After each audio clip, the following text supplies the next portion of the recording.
Hello friends, कैसे हैं आप सबका स्वागत है आपके अपने YouTube channel free online classes पर। दोस्तों, मैं आज आपके लिए हिंदी पैडागोजी का एक इम्पोर्टेंट टॉपिक लेकर आई हूँ, जो हमारे सीटेट के एग्ज़ाम में इस टॉपिक से हमारे सीटेट के एग्ज़ाम में अक्सर क्वेश्चन पूछ लिए जाते हैं और ये बहुत इम्पोर्टेंट टॉपिक है हिंदी पैडागोजी का। ठीक है, तो इसे करते हैं। इससे पहले मैं आपको एक बात बता दूं कि हिंदी पैडागोजी के हमारे 30 क्वेश्चन आते हैं। 15 मार्क्स के हमारे अनसीन पैसेज आते हैं और 15 मार्क्स के हमारे क्वेश्चन आते हैं, जैसे मैंने इसमें करे हुए हैं। जब हमारे ये टॉपिक कंप्लीट हो जाएगा तो हम उस पर डिस्कशन करेंगे। ठीक है, तो मैंने इसमें 3 टॉपिक लिए हैं: भाषा अर्जन और भाषा अधिगम, भाषा के विविध रूप और शिक्षण सहायक सामग्री। पहला टॉपिक करेंगे आज इसके ऊपर डिस्कशन करेंगे। सेकंड टॉपिक अगली क्लास में और थर्ड टॉपिक नेक्स्ट क्लास में करेंगे। मैं थोड़ा सा बता देती हूँ। भाषा अर्जन और अधिगम तो हम पढ़ेंगे ही। सेकंड टॉपिक भाषा के विविध रूप।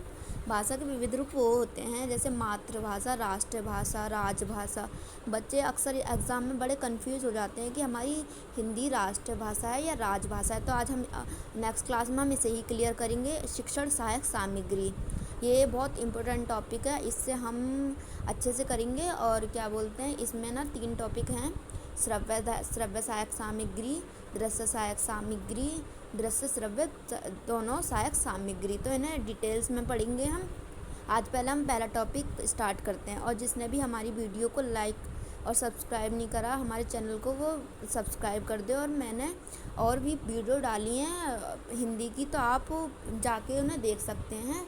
हमारे प्लेलिस्ट बनी हुई है कि हिंदी की अलग और सीडीपी की अलग। और जिन बच्चों को लेसन प्लान चाहिए वो मुझे कमेंट बॉक्स में बता दे, मैं उससे रिलेटेड लेसन प्लान बना दूंगी। तो चलिए आज का हम अपना टॉपिक स्टार्ट करते हैं।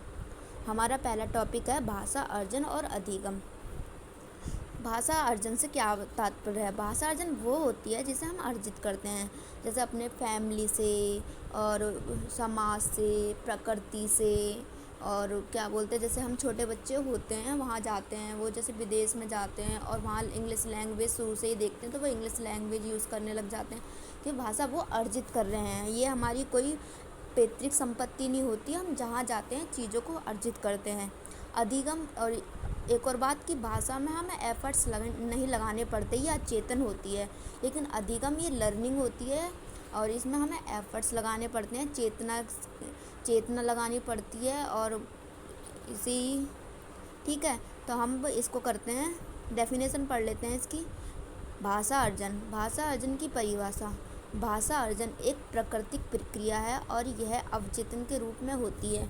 जैसा मैंने बताया था कि भाषा अधिगम और भाषा अर्जन की अलग अलग परिभाषाएं इसमें दे रखा है। मैंने बताया था कि भाषा हम अपने परिवार, फैमिली, ये सबसे सीखते हैं। ठीक है, और ये अवचेतन होती है, मतलब इसमें इतने एफर्ट्स नहीं लगाने पड़ते। दूसरा पॉइंट है, भाषा अर्जन को हम आसपास के वातावरण, आसपास के लोगों के माध्यम से सीख सकते हैं।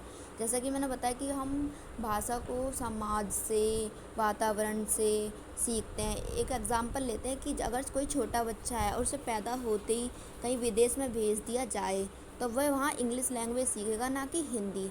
तो वो वहाँ की भाषा का अर्जन करेगा, ना कि यहाँ की भाषा का। और सबसे बड़ी बात कि बच्चा एक ही भाषा का अर्जन करेगा, ना कि 2-2, 3-3, 4-4 भाषा का। ठीक है, तो ये बहुत इम्पोर्टेंट लाइन है कि बच्चा एक ही भाषा का अर्जन करेगा। भाषा अधिगम की परिभाषा देख लेते हैं। भाषा अधिगम के लिए जागरूक प्रयास करने पड़ते हैं। यह अचेतन प्रक्रिया है, मतलब इसमें हमें एफर्ट्स लगाने पड़ते हैं, जागरूक होकर प्रयास करने पड़ते हैं। ये लर्निंग प्रोसेस है, तो इसलिए हमें इसमें जागरूक होकर प्रयास करने पड़ते हैं। सेकंड पॉइंट है हमारा इसमें, भाषा अधिगम के लिए हमें एफर्ट्स लगाने पड़ते हैं। मैंने पहले ही बताया था कि ये लर्निंग है और इसमें हमें एफर्ट्स लगाने पड़ते हैं। भाषा अधिगम और भाषा अर्जन के अलग अलग वैज्ञानिकों ने अलग अलग परिभाषाएं दी हैं। उनके अनुसार भाषा क्या है वह देखते हैं। और जब हमारे ये टॉपिक ख़त्म हो जाएगा तो हम क्वेश्चन भी करेंगे, जिससे हमें याद हो और पता चले कि हमें कितना आया है या कितना नहीं आया। तो एक एक करके देख लेते हैं। वाइगोत्स्की, पियाजे और चॉम्स्की के अनुसार ये तीनों ही मनोवैज्ञानिक बहुत इंपॉर्टेंट है। अक्सर एक क्वेश्चन एग्ज़ाम में पूछ लिया जाता है कि भाषा को लेकर वाइगोत्स्की का क्या मत है, भाषा को लेकर पियाजे का क्या मत है, भाषा को लेकर चॉम्स्की अनुसार क्या मत है, तो हम एक एक करके ना पढ़ेंगे, ठीक है। वाइगोत्स्की क्या कहते हैं भाषा को लेकर, देखते हैं। वो कहते हैं वाइगोत्स्की भाषा के सामाजिक अर्थात सामाजिक अंतःक्रिया स्वरूप पर बल देते हैं। वाइगोत्स्की सामाजिक अंतःक्रिया पर बल देते हैं भाषा की, ठीक है। अगर क्वेश्चन पूछ लिया जाए कि वाइगोत्स्की किससे सामाजिक क्रिया पर बल देते, किस सामाजिक अंतःक्रिया पर बल देते हैं, तो वो भाषा के सामाजिक अर्थात सामाजिक अंतःक्रिया स्वरूप पर बल देते हैं। पियाजे का देखते हैं। पियाजे बच्चे की शारीरिक विकास के साथ भाषा के विकास की बात करते हैं। यह कहते हैं भाषा अनुकरण के माध्यम से सीखी जाती है। पियाजे का मानना है कि जन्म से ही बच्चा भाषा सीखने लगता है, भाषा का अनुकरण करने लगता है, ठीक है। अब क्वेश्चन कैसे पूछ लिया जाएगा, इससे रिलेटेड पूछेंगे क्वेश्चन की भाषा। पियाजे के अनुसार भाषा कैसे माध्यम से सीखी जाती है, तो एक तो हो गया अनुकरण माध्यम से, और एक पॉइंट हो गया हमारा ये जैसे पियाजे शारीरिक विकास के साथ भाषा के विकास की भी बात करते हैं, ठीक है। ये लाइन हमारी बहुत इम्पोर्टेंट है। चॉम्स्की का देख लेते हैं, चॉम्स्की भाषा को लेकर क्या कहते हैं। चॉम्स्की भाषा को जन्मजात मानते हैं, अर्थात भाषा सीखने की क्षमता के साथ पैदा होती है। चॉम्स्की का मानना है कि भाषा जन्मजात होती है और ये सीखने की क्षमता के साथ पैदा होती है, ठीक है। ये लाइन बहुत इम्पोर्टेंट है ये वाली, ठीक है। आप इसे अच्छे से रिवाइज कर लेना। एक और पॉइंट है इसमें, एक और पॉइंट बनता है कि भाषा अर्जन और अधिगम में क्या अंतर है, तो पर्यावरण का बहुत बड़ा अंतर है भाषा अर्जन और अधिगम में। अक्सर ये क्वेश्चन पूछ लिया जाता है कि भाषा अर्जन और अधिगम में क्या अंतर है, तो पर्यावरण का अंतर है। चलिए दोबारा से एक बार हम रिवाइज कर लेते हैं, फिर क्वेश्चन करेंगे इनके। पहले डेफिनेशन देख लेते हैं। भाषा अर्जन और अधिगम। भाषा अर्जन की परिभाषा। भाषा अर्जन एक प्राकृतिक प्रक्रिया है और ये अवचेतन के रूप में होता है। भाषा अर्जन को हम आसपास के वातावरण, आसपास के लोगों के माध्यम से ही सीख सकते हैं। भाषा अधिगम। भाषा अधिगम के लिए जागरूक प्रयास करने पड़ते हैं, ये चेतन प्रक्रिया है। भाषा अधिगम के लिए हमें एफर्ट्स लगाकर सीखना पड़ता है। राइटरों का देख लेते हैं एक बार। वाइगोत्स्की कहते हैं भाषा को लेकर, भाषा के सामाजिक अर्थात सामाजिक अंतःक्रिया स्वरूप पर बल देते हैं वाइगोत्स्की। पियाजे बच्चे की शारीरिक विकास के साथ भाषा के विकास की भी बात करते हैं और यह कहते हैं कि भाषा अनुकरण के माध्यम से सीखी जाती है। जैसे कि घर में बच्चा होता है और वह अपने मम्मी पापा को देखता है, उनका अनुकरण करता है और वैसी भाषा बोलता है। चॉम्स्की का मानना है कि भाषा जन्मजात मानते हैं, अर्थात भाषा सीखने की क्षमता के साथ पैदा होती है। जब हम पैदा होते हैं तो हमारे सीखने की क्षमता के साथ पैदा होती है भाषा, ठीक है। चलो अब क्वेश्चन कर लेते हैं। हमारा पहला क्वेश्चन है, बच्चा स्वाभाविक रूप से अपने घर और समाज के वातावरण से अर्जित करता है। ऑप्शन ए शब्द, ऑप्शन बी व्याकरण, ऑप्शन सी भाषा और ऑप्शन डी वाक्य। तो इसका आंसर देखो ऊपर हमने जहाँ पढ़ा था, ये एक मिनट देख लेते हैं हम। ये रहा, वातावरण आसपास के लोगों के माध्यम से सीखता है, ये लाइन देखो। अब यहीं से क्वेश्चन उठाइए, बच्चा स्वाभाविक रूप से अपने घर और समाज के वातावरण से अर्जित करता है, ठीक है। देखो सॉरी, भाषा ये ना, तो इसका क्या आंसर हो जाएगा, भाषा। क्वेश्चन नंबर सेकंड देखते हैं, बच्चे घर समाज से भाषा सीखते हैं। ऑप्शन बी भाषा अर्जन करते हैं, ऑप्शन सी भाषा का एक ही रूप सीखते हैं और ऑप्शन डी एक ही भाषा सीखते हैं। तो मैंने अभी बताया था कि जब कोई बच्चा कहीं विदेश में रहने जाता है और वह वहाँ इंग्लिश लैंग्वेज बोली जाती है, वह तो इंग्लिश लैंग्वेज ही सीखेगा, ना कि हिंदी। तो बच्चा एक ही भाषा सीखेगा एक समय एक जगह पर।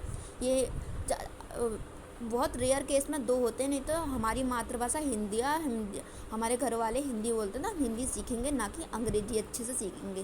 तो इसका आंसर हो जाएगा भाषा का एक ही रूप सीखते हैं।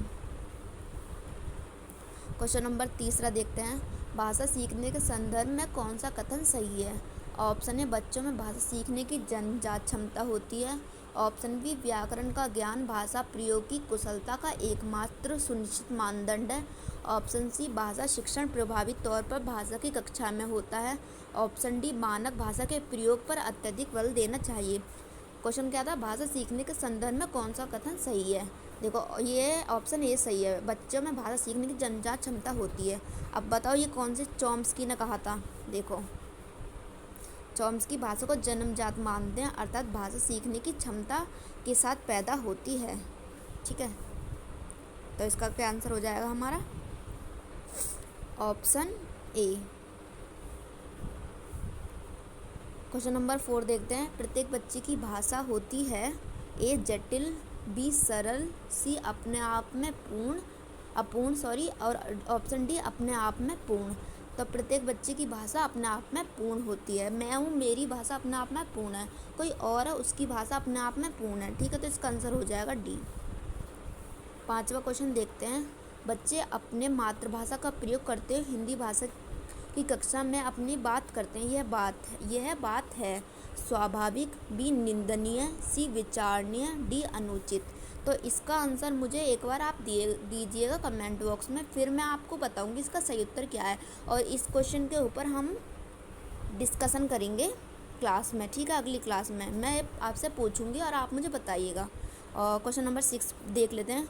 बच्चे की भाषा समाज के साथ संपर्क का ही परिणाम है, यह विचार किसका? Option A Skinner, option B Vygotsky, option C पियाजे और ऑप्शन डी चॉम्स्की। तो वाइगोत्स्की कहते हैं। ठीक है, तो इसका आंसर हो जाएगा वाइगोत्स्की।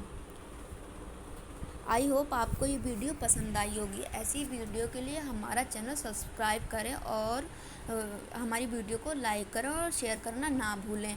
और हाँ, एक और बात बता दूं मैं कि जो मैंने हिंदी से रिलेटेड वीडियो डाली हैं, आप उनकी प्रैक्टिस भी कर सकते हैं। और जब हमारे ये तीनों टॉपिक हो जाएंगे, देखो ये वाले जो हम ये करेंगे एक एक करके, तो हम प्रैक्टिस सेट से रिवीजन करेंगे, जिससे हमारे अच्छे से प्रैक्टिस हो जाएगी। और ये टॉपिक देखो, हिंदी एक ऐसा सब्जेक्ट है जिसमें हम मार्क्स इजीली गेन कर सकते हैं।